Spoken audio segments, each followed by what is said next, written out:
കോടതി തന്നെ കോടതിയുടെ ഒബ്സർവേഷൻ എഴുതി തുടങ്ങുന്നത് ഇങ്ങനെയാണ്. ഒന്ന് കേട്ടു നോക്കണേ.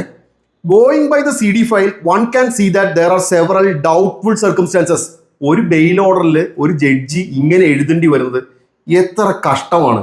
ഇതിലെ സാഹചര്യങ്ങൾ ഡൗട്ട്ഫുൾ ആണ് എന്ന് പറഞ്ഞുകൊണ്ടാണ് ഈ ബെയിൽ ഓർഡറിലെ കോടതിയുടെ ഒബ്സർവേഷൻ തുടങ്ങുന്നത് പോലും. ഈ പ്രതികൾ എന്ന് പറയുന്ന 5 പേരെ സംഭവം നടന്ന ആ സമയം പോലീസ് കസ്റ്റഡിയിലെടുത്തതാണ്. ഈ സമയത്ത് വെപ്പണും ഇല്ല, ആയുധവും ഇല്ല, ഒന്നുമില്ല.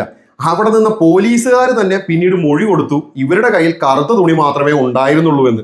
അതെല്ലാം ഈ ബെയിൽ ഓർഡറിലുണ്ട്.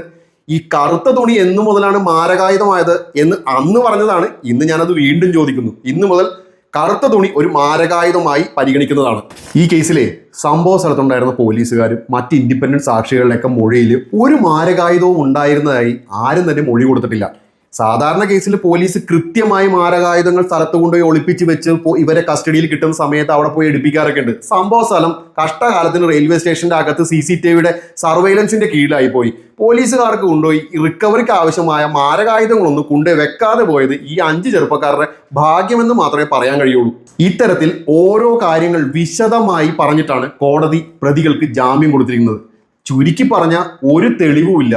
26-ാം തീയതി മുതൽ ഇന്ന് 12-ാം തീയതി വരെ ഈ 5 ചെറുപ്പക്കാരെ ജയിലിൽ പിടിച്ചിട്ടതിന്, നാടകം കളിച്ചതിന് കേരള സമൂഹത്തിനോട് എന്ത് മറുപടിയാണ് മന്ത്രി വീണ ജോർജിന് പറയാനുള്ളത്? വീണ്ടും ആവർത്തിച്ച് പറയും, ഇത് ഒരു നാടകം മാത്രമായിരുന്നു. ഈ ബെയിൽ ഓർഡർ മാത്രം മതി അതിനുള്ള തെളിവായിട്ട്.